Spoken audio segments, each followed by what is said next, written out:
Assalamualaikum warahmatullahi wabarakatuh.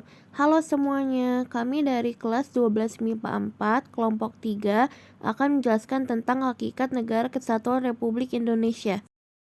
Dengan guru pembimbing mata pelajaran PPKN Bapak Yohanes Edi SPD MPD. Selamat menyaksikan. Konsep negara kesatuan menurut C.F. Strong. Konsep negara kesatuan atau unitarisme adalah struktur negara yang kekuasaan dan wewenang legislatif tertingginya berada dalam wewenang legislatif nasional dan kekuasaan negara dipusatkan pada pemerintahan pusat. Dari pengertian tersebut dapat disimpulkan negara kesatuan merupakan negara yang pemerintah pusatnya mempunyai wewenang untuk mengatur keseluruhan daerahnya. Arti dan ciri khas negara kesatuan. Dikutip dari Ensiklopedia Britannica, pemerintahan pusat pada negara kesatuan biasanya mendelegasikan kekuasaannya pada subnational unit. Pendelegasian bertujuan untuk melaksanakan kebijakan pusat sesuai kondisi di wilayah masing-masing. Pelaksanaan sistem negara kesatuan bervariasi di tiap wilayah yang menerapkannya. Misal otonomi sebagai subnational units atau berbagi peran antara pemerintahan pusat dan masyarakat. Untuk sistem ini, separuh merupakan hasil penunjukan pemerintahan pusat, sedangkan yang lain adalah hasil pemilih masyarakat setempat. Ciri-ciri negara kesatuan. Wewenang tertinggi berada di tangan pemerintah pusat. Pemerintah pusat menangani seluruh kedaulatan negara baik luar maupun dalam. Rakyat dapat berhubungan dengan pemerintah pusat secara langsung untuk menjalankan daerahnya. Hanya terdapat satu konstitusi undang-undang dasar, satu kepada daerah, satu kabinet, dewan, menteri, dan parlemen. Negara memiliki kebijakan yang berkaitan dengan permasalahan ekonomi, politik, sosial, budaya, dan pertahanan keamanan. Sistem negara kesatuan. Sentralisasi artinya semua aspek diatur langsung oleh pemerintah pusat tanpa adanya campur tangan dari pemerintah daerah. Pemerintah daerah hanya berhak untuk menjalankan peraturan pemerintah pusat dan tidak berhak untuk mengatur rumah tangganya sendiri atau membuat peraturan sendiri. Desentralisasi bisa diartikan sebaliknya. Daerah diberi wewenang untuk mengatur dan mengembangkan rumah tangganya secara mandiri, otonomi daerah. Namun pemerintah pusat tetap berperan sebagai pemegang kekuasaan tertinggi. Kelebihan dan kekurangan unitarisme. Nama saya T. Kristianto, saya akan menjelaskan tentang kelebihan dan kekurangan unitarisme. Kelebihan negara kesatuan yaitu terdapat 10 poin. Yang pertama, struktur negara lebih bersifat sederhana dibandingkan bentuk negara lainnya. Yang kedua, pemerintah siap sedia menyiapkan tenaga ahli jika negara sedang membutuhkan atau kekurangan.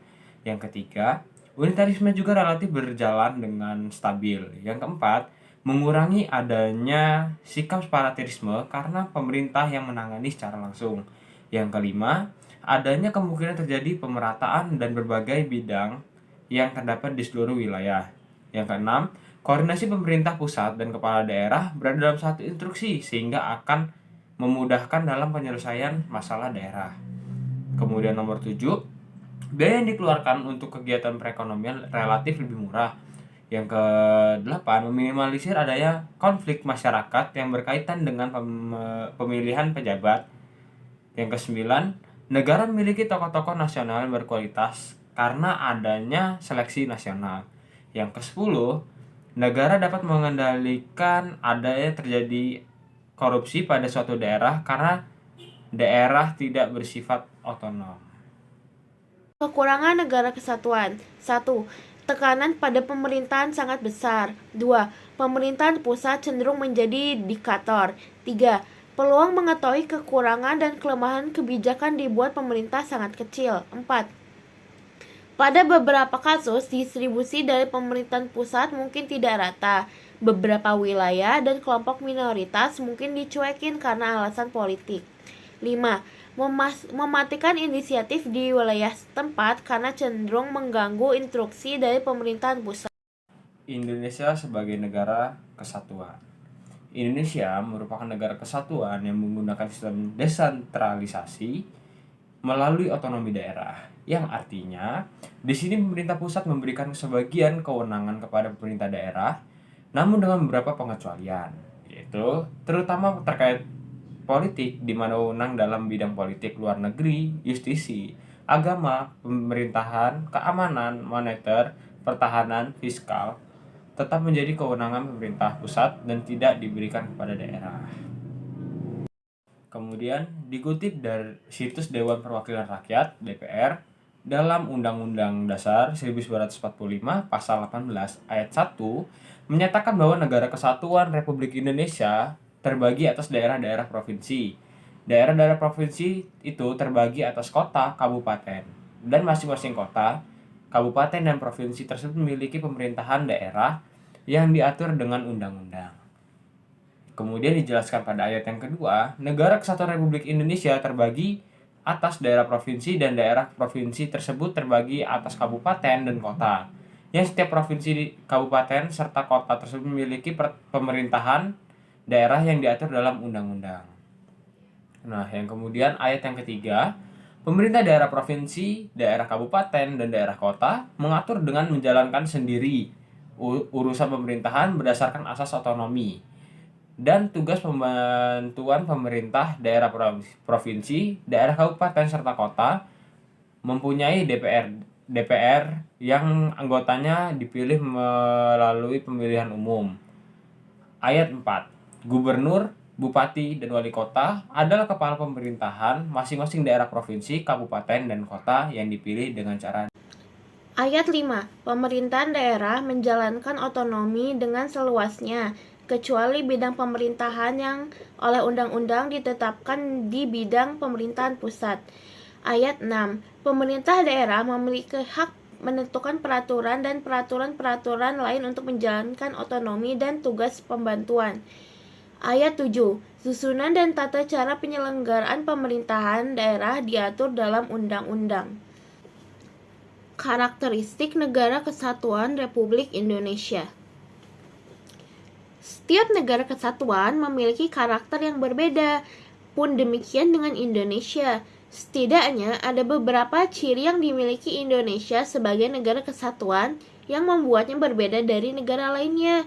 Adapun ciri khas tersebut sebagai berikut. Indonesia sudah bertekad untuk menjadi negara kesatuan sejak dimulainya zaman kemerdekaan, yaitu pada tanggal 17 Agustus 1945. Pembentukan negara kesatuan dengan tekad yang tertuang pada alinea kedua pembukaan Undang-Undang Republik Indonesia tahun 1945 yang berbunyi, dan perjuangan pergerakan kemerdekaan Indonesia telah sampailah pada saat yang berbahagia dengan selamat sentosa, menghantarkan rakyat Indonesia ke depan pintu gerbang kemerdekaan Indonesia yang merdeka, bersatu, berdaulat, adil, dan makmur. Prinsip kesatuan negara Republik Indonesia diperkuat lagi pada alinea keempat pembukaan Undang-Undang 1945, yaitu dalam upaya membentuk suatu pemerintahan negara Indonesia yang melindungi segenap bangsa Indonesia dan seluruh tumpah darah Indonesia. Pasal 1 Ayat 1 Undang-Undang 1945 mengandung dasar bahwa negara Indonesia ialah negara kesatuan yang berbentuk republik. Hal ini sesuai dengan Sumpah Pemuda tahun 1928, yaitu satu nusa, satu bangsa, dan satu bahasa. Pada perubahan Undang-Undang 1945, adanya ketetapan dari Majelis Permusyawaratan Rakyat yang mengatur untuk tidak mengubah apapun dalam pembukaan Undang-Undang 1945 dalam menetapkan NKRI sebagai bentuk mutlak bagi Indonesia.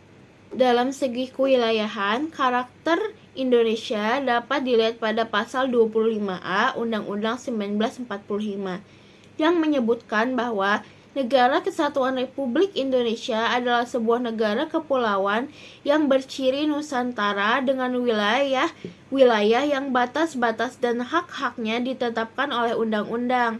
Istilah Nusantara digunakan untuk menunjukkan kesatuan wilayah perairan dan barisan pulau-pulau Indonesia. Walaupun wilayah Walaupun wilayah Indonesia terdiri atas ribuan pulau, namun semuanya bersatu dalam kesatuan, yaitu Negara Kesatuan Republik Indonesia. Cukup sekian presentasi dari kami. Apakah ada yang ingin ditanyakan?